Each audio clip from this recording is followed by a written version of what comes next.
Você é o mais forte porque é Satoru Gojo ou é Satoru Gojo porque é o mais forte? Esse é um dos problemas, e diria eu, o maior problema apresentado pela obra de G.G. Akutami. Um problema que também poderia ser posto da seguinte forma: você é quem você é por conta de sua criação, ou você é quem você é por conta de uma espontaneidade que existe apenas em você? Você pode fazer o que faz por conta de forças heterônomas que se impõem a você, ou você pode fazer o que faz por ser você? Essa questão que Geto põe a Satoru é uma questão que GG coloca a nós no decorrer da obra.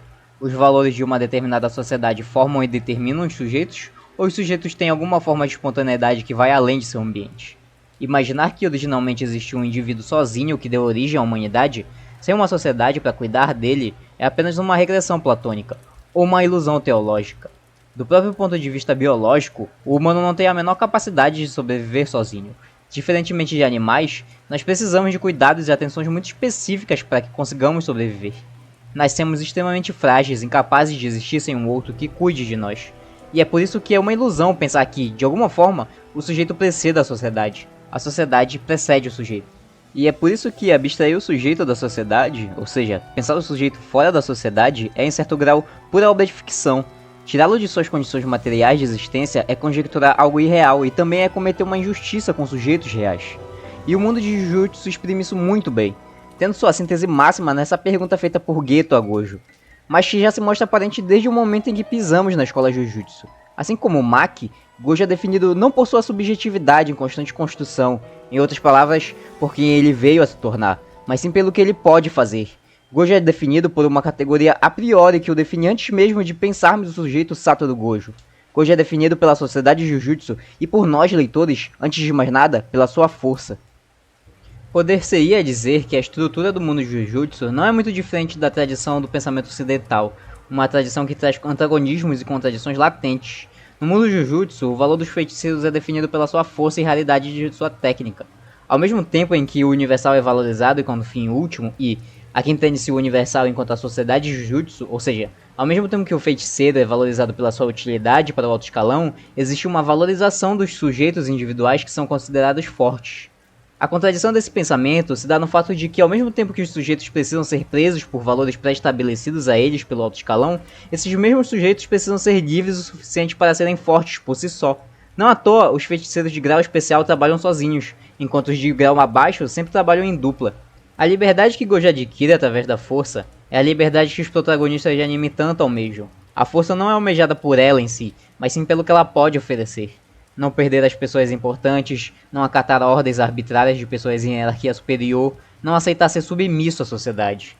Poder-se-ia dizer nesse sentido que a força verdadeiramente começa justamente aí onde ela termina. A desmitologização do mito começa justamente aí, dentro do próprio mito. Ao forçar os sujeitos a serem fortes por si só, sem depender de outros, cria-se justamente a possibilidade de transformação, e é aí que entra a importância de Satoru Gojo para a análise em questão. Embora eu não desconheça que a individualidade não se forma de outra maneira senão seguindo um processo de adaptação e socialização, tanto mais por outro lado, considero como uma obrigação e uma prova de individuação que esta vá além da adaptação. Ela deve emancipar-se desta identificação, através dos mecanismos de identificação com ideias de ego. Assim se inicia o primeiro parágrafo do texto de Theodor Adorno, Experiências Científicas nos Estados Unidos. A partir disso, fica mais claro o que pretendo dizer com a força verdadeiramente começa justamente aí onde ela termina. Superar o processo de adaptação e socialização é função do indivíduo enquanto espontaneidade. Dar tamanha valorização ao indivíduo só traz consigo o risco desse sujeito superar os antagonismos que a sociedade traz consigo mesmo. Gojo é, nesse sentido, a imagem de uma emancipação possível. Desde o momento de seu nascimento, Gojo é visto como o pico do mundo Jujutsu por herdar as duas técnicas mais raras de seu clã, os 6 olhos e o ilimitado.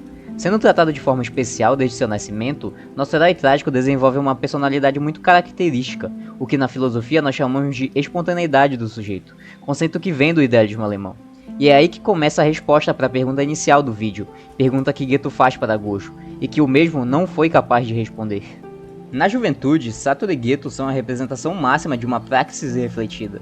Na ânsia de fazer justiça àquilo que é excluído do mundo Jujutsu, alienados por suas forças, ambos acabam por mitologizar aquilo que se erguem contra, a hierarquia baseada na força e privilégios sociais. Se por um lado temos um Geto jovem que apenas age segundo as ordens do alto escalão do mundo Jujutsu, por outro temos um Gojo jovem que, sem se dar conta, age da mesma forma que o sistema que ele tanto despreza. Seu discurso é o de que a força resolve tudo. Discurso esse que é passado para ele desde o momento de seu nascimento pelo seu ambiente social. Apesar de suas críticas ao sistema Jujutsu, Gojo em sua juventude ainda se encontra muito aquém de ultrapassar esse sistema. Ao naturalizar essas formas de interpretar o mundo, Gojo acaba não sendo tão diferente desse sistema. O ponto de virada então se dá, tanto para Gojo quanto para Geto, a partir das mãos do homem que está livre das amarras do destino por não possuir energia amaldiçoada, Toji Fujiguro. Mesmo com a morte do receptáculo de plasma e o despertar de Gojo, ele ainda não passa a refletir sobre a sociedade em que está, apenas continua fazendo suas missões e treinando para se tornar ainda mais forte. É nessa época que Gojo automatiza o ilimitado. Já Geto, confrontado por tantos corpos, tantas mortes e tanta falta de sentido em suas missões, é obrigado a refletir sobre o mundo em que se encontra, e obrigado a refletir sobre si mesmo. Em um primeiro momento, Geto passa por um grave estado de depressão, caracterizado pelo seu emagrecimento repentino e olheiras. Até então, o sistema social em que se encontrava estava esmagando Geto, domesticando seu corpo e sua identidade. Mas em sua relação com os sujeitos, dos quais procedem e aos quais abordam, as instituições sociais continuam sendo completamente antagônicas. A totalidade não só exige sua mudança para não desaparecer, como também lhe é impossível, em virtude de sua essência antagônica, forçar essa plena identidade com os sujeitos. E ao partir em uma missão, no momento em que se depara com as crianças presas por não-xamãs, espancadas e torturadas, Geto vê todo o antagonismo daquela sociedade refletida naquelas crianças. Todas as contradições da sociedade Jujutsu refletidas naquelas ações. E Geto, portanto, precisa dar uma resposta a isso. E é só partindo de todas essas reflexões que Geto pode dar um passo a mais para a sua liberdade. O passo que resulta em sua resposta à pergunta que ele faz para Gojo. O passo que o leva para sua espontaneidade. Uma forma de comportamento em oposição e resistência direta àquela que o mundo Jujutsu prega. Geto se emancipa primeiro que Gojo. Uma resposta desesperada e extrema que, definitivamente, não resolverá os problemas do mundo Jujutsu. Mas ainda assim, uma resposta. Coisa que Gojo não consegue dar ao seu amigo naquele momento. A pergunta que Geto faz a Gojo, de forma alguma se resume a uma tentativa de ferir o ponto fraco de seu amigo. Muito longe disso, é uma pergunta que Geto se fazia o tempo todo desde que a receptáculo de plasma foi morta por Toji. Uma pergunta que ele tenta suprimir de todas as formas, se identificando e absolutizando os mandamentos da sociedade Jujutsu. Até o momento que se torna insuportável se identificar com tais mandamentos. Geto é o último empurrão que faltava para o nosso herói trágico começar a ter autoconsciência. Começar a refletir criticamente sobre os determinantes impostos a ele. É o empurrão que o leva, muito tempo depois, antes da luta de Sukuna contra Gojo, a se tornar verdadeiramente Satoru Gojo. É esse o ponto de virada de um Gojo adolescente e maturo para o professor Satoru Gojo. A sociedade Jujutsu criou, mesmo que sem intenção, as condições para os sujeitos se emanciparem. A construção de um indivíduo forte é o que possibilita Gojo a fazer frente a essas normas conservadoras que o mundo Jujutsu impõe. É ironicamente através do que eles mais prezam que uma possibilidade de mudança nasce, pela força. A espontaneidade de Gojo surge de contingências e privilégios que o mesmo experimentou a sua vida inteira. Gojo está em posição de privilegiado em relação aos outros. É só olhar para Maki Zenin ou, mais próximo de Gojo, Toji Fujiguro. Diferentemente dele, que nasceu privilegiado por suas técnicas, esses dois não tinham a menor possibilidade de se emancipar da sociedade. Sem Gojo, o futuro de Maki seria o mesmo de Toji.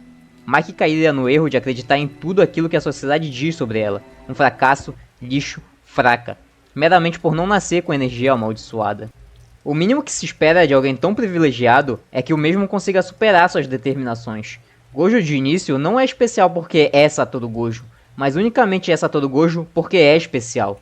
Desde seu nascimento, ele só era especial por conta da sorte de nascer com os 6 olhos e os privilégios de seu clã.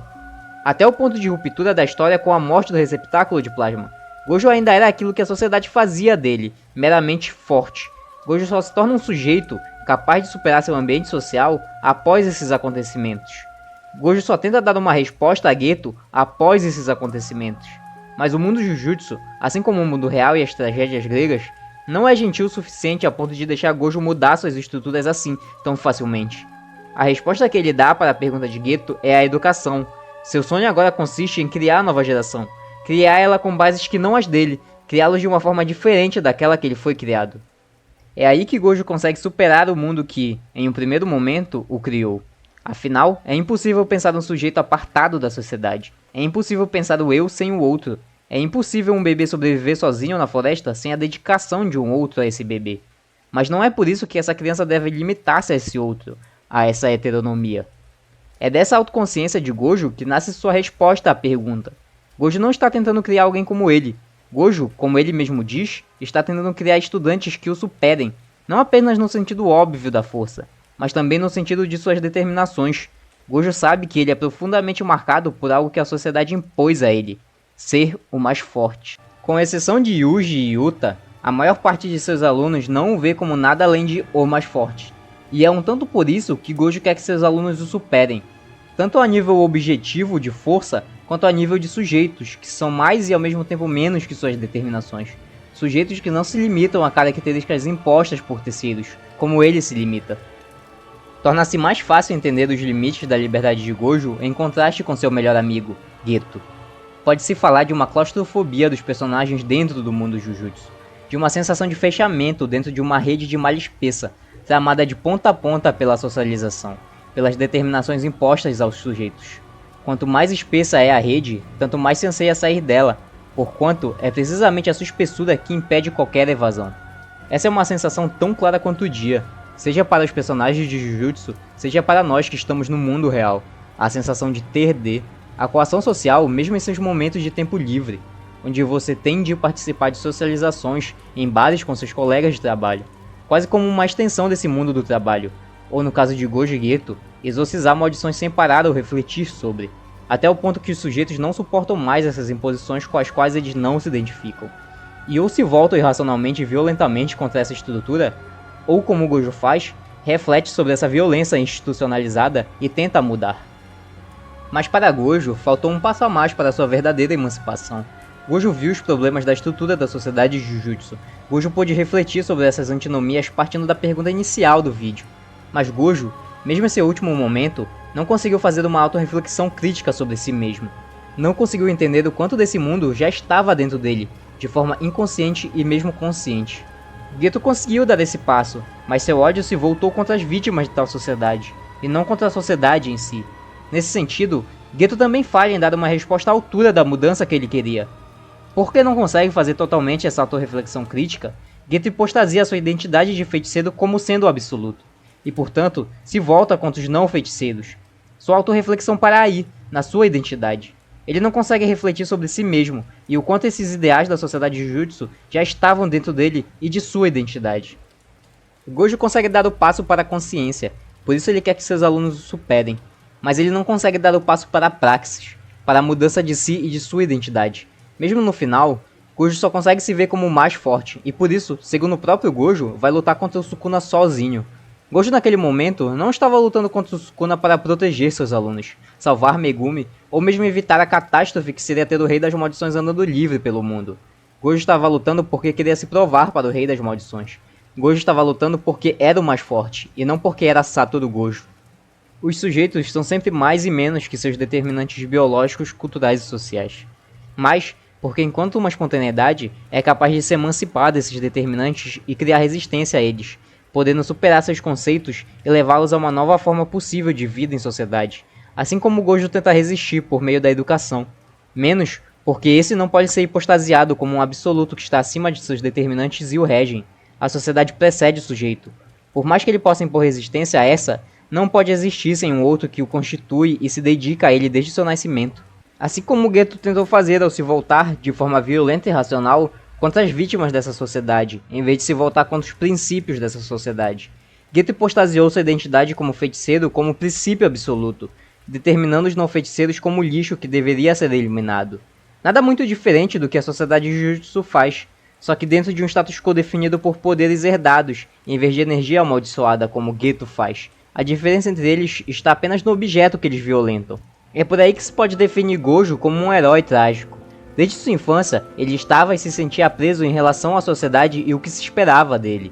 Mas assim como Geto, Gojo direcionava sua raiva para um outro objeto que não a sociedade. Gojo direcionava sua raiva para os fracos. Até o momento que Geto faz a célebre pergunta, Gojo ainda não tinha refletido sobre isso, e mesmo com todo o seu poder, continuava frágil às imposições da sociedade. Gojo cai representando isso que mais odiava na sociedade Jujutsu, a força. Gojo cai lutando por si mesmo, como os anciãos conservadores e egoístas que Gojo tanto criticou. Gojo luta desesperadamente contra uma força social muito maior que ele, só para no fim, perder. Como era de se esperar de uma tragédia, No final, nosso protagonista se deixa levar por uma força externa a ele. No caso de Édipo, o destino. No caso de Sísifo, a morte. E no caso de Gojo, a força. E é nesse momento que Gojo perde, no momento em que se deixa levar pela pressão de ser o mais forte. Gojo deixa de ser Gojo no momento em que se deixa definir por um conceito que lhe foi imposto desde criança, e não pelos seus ideais como professor. Gojo morre preso ao destino de ser o mais forte, e não como Satoru Gojo. Talvez o que Gojo tinha de melhor não fosse a sua força, mas sim o seu cuidado e entrega aos seus alunos. Talvez seu valor estivesse justamente em poder não ser o que queriam que ele fosse, uma arma. Muito provavelmente, os leitores de Jujutsu não sabem exatamente por que gostam do personagem de Gojo, mas sabem que gostam. E de certa forma, eles também estão aquém, assim como Gojo na juventude, de responder à questão posta por Geto. No geral, esse gosto pelo personagem é definido pelo seu carisma, sem definir muito bem esse conceito ou o que ele significa. E por Gojo ser forte, antes mesmo de ser uma pessoa, acho que a melhor forma de terminar isso sem terminar seria com uma pergunta tão incômoda quanto foi para o personagem mais amado do anime. Você gosta de Satoru Gojo porque ele é o mais forte? Ou você gosta de Satoru Gojo porque ele, e apenas ele, pode ser ele?